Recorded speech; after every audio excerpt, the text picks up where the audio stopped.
ഒരപകടത്തിൽ മരണപ്പെട്ടു പോന്നു. അവിടെ അമ്മ അദ്ദേഹത്തിൻ്റെ മുന്നിൽ ഒരു ബുദ്ധിമുട്ടായിട്ട് എന്നെയും കൊണ്ട് പ്രത്യക്ഷപ്പെട്ടില്ല.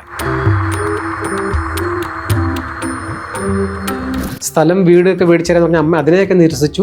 അപ്പം അവിടെ ഒന്ന് താമസിക്കാൻ പറയാം. അമ്മ പറയുന്നത് എൻ്റെ കൈ കൊണ്ടാണ് അവർ രക്ഷോട്ടെ, എനിക്ക് അവരുടേതായ ഒന്നും വേണ്ട.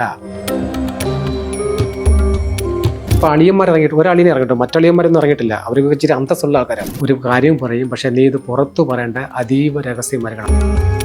വീണ്ടും അമ്മയെടുത്ത് വരുന്നു, തിരിച്ചും മറിച്ചും അമ്മയെടുത്ത് പല രീതിയിലും ചോദിച്ച് അവിടെയും പോയി ചോദിച്ച് ക്ലിയറായി കുറേ ഫോട്ടോസ് എടുത്ത്. ഇപ്പോഴും പലരുടെയും ചോദ്യം എങ്ങനെ ഞാൻ വന്നു, നിങ്ങൾക്കിപ്പം കുറെ നാൾക്ക് മുമ്പ് അല്ലെങ്കിൽ കുറെ സാഹചര്യം ജയൻ ജീവിച്ചിരിക്കുമ്പോൾ തന്നെ സാഹചര്യങ്ങൾ ഉണ്ടായിരുന്നു ഞാൻ മകനാണ് എന്ന് തെളിയിക്കുക, അല്ലെങ്കിൽ ഒരു ക്യാമറ ഫാമിലിക്ക് വരാനുള്ള ഒരുപാട് സാഹചര്യങ്ങൾ ഉണ്ടായിരുന്നു. എന്തിനു ജയൻ മരിച്ചതിന് ശേഷം ഞാൻ മകനാണ്? ക്യാമറ ഫ്രെയിം ഉണ്ടായപ്പോഴാണ് 2000-ന് ശേഷമല്ലേ? ജയൻ മരിക്കുന്നതിന് മുമ്പ് നിങ്ങൾക്ക് ഇങ്ങനെ ഒരു പറയാറുന്നല്ലോ, ഇല്ലെങ്കിൽ ഒരു ഫോട്ടോ ഒപ്പം അച്ഛനോടൊപ്പം ഇടാറുന്നല്ലോ. പറഞ്ഞു അച്ഛന്റെ ഭാവിയെ ഓർത്തു അമ്മ എന്നെ കൊണ്ട് തൽക്കാലം മാറി. നിമിഷ നേരം കൊണ്ട് കൃഷ്ണൻ നായർ എന്ന വ്യക്തി മലയാള സിനിമയിലെ ഇതിഹാസ താരമായിട്ട് മാറി. വെറും 6 വർഷത്തെ സിനിമാ ജീവിതം മാത്രമല്ല. 79-ലെ ശരപഞ്ചരം എന്ന സിനിമയിലാണ് പുള്ളി ഭയങ്കര ലെവലിലേക്ക് മാറുന്നത്, സൂപ്പർ സ്റ്റാർ എന്ന പദവിയിലേക്ക് വന്നത്. പിന്നെ 79 കഴിഞ്ഞ് 80 ഒറ്റ വർഷം കൊണ്ട് ഒരുപാട് സിനിമ ചെയ്ത് ഒരപകടത്തിൽ മരണപ്പെട്ടു പോന്നു. അവിടെ അമ്മ അദ്ദേഹത്തിൻ്റെ മുന്നിൽ ഒരു ബുദ്ധിമുട്ടായിട്ട് എന്നെയും കൊണ്ട് പ്രത്യക്ഷപ്പെട്ടിട്ടില്ല. താല്പര്യമായി. പക്ഷെ അദ്ദേഹം ചെലവിന് കൊടുത്ത് വിടുന്നതൊക്കെ പൈസ മേടിക്കുമായിരുന്നു. സ്ഥലം വീടൊക്കെ മേടിച്ചതെന്ന് പറഞ്ഞാൽ അമ്മ അതിനെയൊക്കെ നിരസിച്ചു. പല ആളുകളും വന്നു. ഒരു കുമാരൻ എന്ന് പറഞ്ഞൊരു ചേട്ടനുണ്ടായിരുന്നു, കുമാരേട്ടൻ, എൻ്റെ അച്ഛൻ്റെ ഏറ്റവും അടുത്ത ഇൻറ്റിമേറ്റ് ഫ്രണ്ട്. അദ്ദേഹത്തിൻ്റെ ഇതിൻ്റെ എല്ലാ കാര്യങ്ങളും അറിയുന്നത്. പുള്ളി മരിച്ചുപോയി. അദ്ദേഹത്തിൻ്റെ കയ്യിലാണ് പൈസ കൊടുത്തിരുന്നത്. അദ്ദേഹത്തിനോട് പറഞ്ഞ തങ്കമ്മ ഇങ്ങനെ വീട്ടു വാടകയ്ക്കൊന്നും താമസിക്കേണ്ട, ഞാൻ 5 സെൻറ്റ് സ്ഥലവും വീടും മേടിച്ചു കൊടുക്കാം. ഇതൊക്കെ അമ്മ പറഞ്ഞ കഥയാണ്. കുമാരേട്ടൻ്റെ അടുത്ത് പറഞ്ഞുണ്ട്. ഞങ്ങൾ പോയി കണ്ട്. അപ്പം അവിടെ ഒന്ന് താമസിക്കാൻ പറയാം. അമ്മ പറയുന്നത് എൻ്റെ കൈ കൊണ്ടാണ് അവർ രക്ഷോട്ടെ, എനിക്ക് അവരുടേതായ ഒന്നും വേണ്ട. അമ്മ എന്നെ കൊണ്ട് അദ്ദേഹത്തിൻ്റെ ഭാവിയെ ബുദ്ധിമുട്ടിക്കാതെ മാറി നിൽക്കുമായിരുന്നു. എന്നാൽ സോമൻ നായർ എന്ന് പറഞ്ഞാൽ അദ്ദേഹത്തിൻ്റെ അനിയൻ റോട്ടിൽ വെച്ച് കാണുമ്പം ഞങ്ങൾ 3 പേര് നിന്ന് സംസാരിക്കേണ്ട. അമ്മ പറയുന്നത് ഓട്ടം മുന്നേ നിൻ്റെ അച്ഛൻ്റെ അനിയൻ കൊച്ചച്ഛൻ. ഞാൻ പക്ഷേ അദ്ദേഹത്തിനെ അങ്ങനെ ഒന്നും വിളിച്ചിട്ടില്ല. അമ്മയുടെ കൂടെ അച്ഛൻ്റെ കൂടെ ജീവിക്കുന്ന കുഞ്ഞിന് പോലും ഇതാ എന്താ അച്ഛൻ അമ്മ കുടുംബം എന്നാന്ന് അറിയത്തില്ലോ. ആ കാലഘട്ടത്തിൽ എനിക്ക് പോയി വല്ലതും ചെയ്യാൻ പറ്റുമോ? പിന്നീട് അദ്ദേഹം മരിക്കുന്നു. അദ്ദേഹം മരിച്ചതിന് ശേഷം അദ്ദേഹത്തിന്റെ ബന്ധുക്കൾക്ക് പോലും അദ്ദേഹത്തിനെ കുറിച്ച് യാതൊരുവിധ കാര്യങ്ങളും ഇല്ല. ഒരു ബന്ധു പോലും, ഇന്ന് അച്ഛൻ്റെ അവകാശം പറയുന്ന അച്ഛൻ്റെ അനിയൻ്റെ മക്കളെന്ന് പറയുന്ന വ്യക്തികൾ പോലും അദ്ദേഹത്തിൻ്റെ മറ്റു ബന്ധുക്കൾ, ഇപ്പോൾ അളിയന്മാർ ഇറങ്ങിയിട്ട് ഒരളിനെ ഇറങ്ങിയിട്ടു, മറ്റളിയന്മാരൊന്നും ഇറങ്ങിയിട്ടില്ല. അവർക്ക് ഇച്ചിരി അന്തസ്സുള്ള ആൾക്കാരാണ്.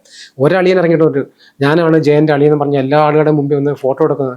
ഇവരാരും 80-ൽ ശ്രീ ജയൻ എന്ന് പറയുന്ന എൻ്റെ പിതാവ് മരിച്ചതിന് ശേഷം ഇങ്ങോട്ട് 2000 കാലഘട്ടം വരെ ഒരുവിധ തരത്തിലുള്ള അന്വേഷണങ്ങളോ കാര്യങ്ങളോ ഒന്നുമില്ല. എങ്കിലും കടുത്ത ഭ്രാന്തൻ ആരാധകരുണ്ട്.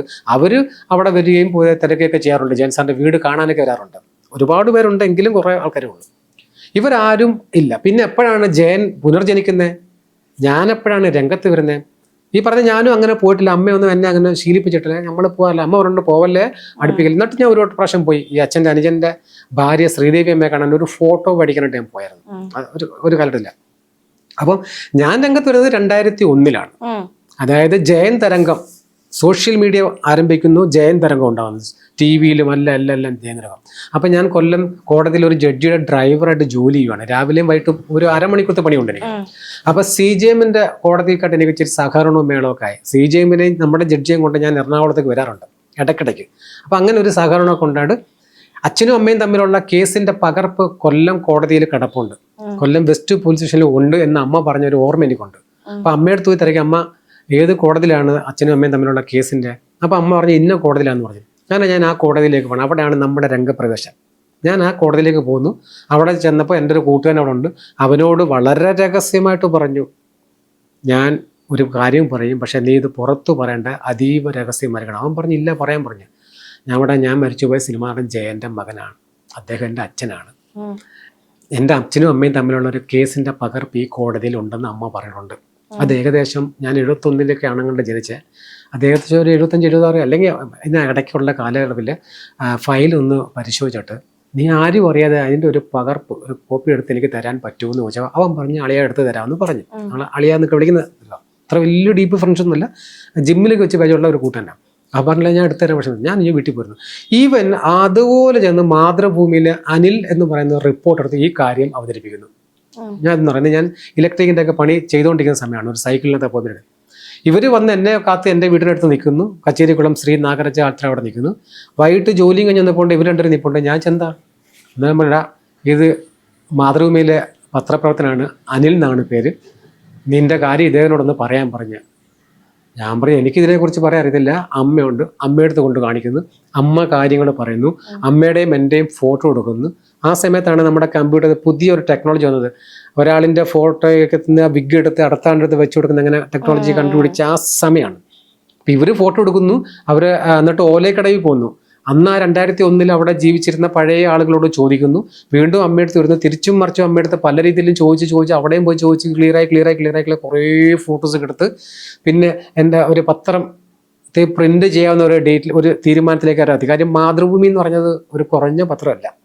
അവരുടെ ഒരു വലിയ പത്രത്തിനകത്ത് ഫ്രണ്ട് പേജിൽ ഇതുപോലെ ഒരു വാർത്ത വരണമെങ്കിൽ അവർക്ക് അത് അത്രയും 100% റിസൾട്ട് കിട്ടിയാൽ ഒരു വാർത്ത ഇടും. കാര്യം ജയൻ എന്ന് പറയുന്നത് കുറഞ്ഞ ഒരാളല്ല. അവരുടെ കുടുംബക്കാരെങ്കിലും മാതൃഭൂമിക്കെതിരെ കേസിന് കൊടുത്താൽ പ്രശ്നം ഉണ്ടാവില്ല. അപ്പൊ അത് ക്ലിയർ ആക്കിയതിനു ശേഷമാണ് അവർ പത്രവാർത്ത ഇടുന്നത്. മനസ്സിലായില്ലേ? അത് അതിനുശേഷം കുറച്ച് കാര്യങ്ങളൊക്കെ ആയി. ഏഷ്യാനെറ്റിലെ അകത്തളം എന്ന പരിപാടി, കുറേ പരിപാടിയായിട്ട് ബന്ധപ്പെട്ട് അത് കഴിഞ്ഞ് അതങ്ങ് തവിഞ്ഞു പോയി. ഞാൻ പിന്നീട് നിങ്ങൾക്ക് എവിടെയെങ്കിലും ഞാൻ ഇങ്ങനെ ജയന്റെ മകനാണെന്നും പറഞ്ഞ് ഇറങ്ങിയ ഒരു വാർത്ത ഈ 2001 പത്രവാർത്തയ്ക്ക് ശേഷം എവിടെയെങ്കിലും കാണിച്ചു തരാൻ ആരെങ്കിലും കൊണ്ട് പറ്റും?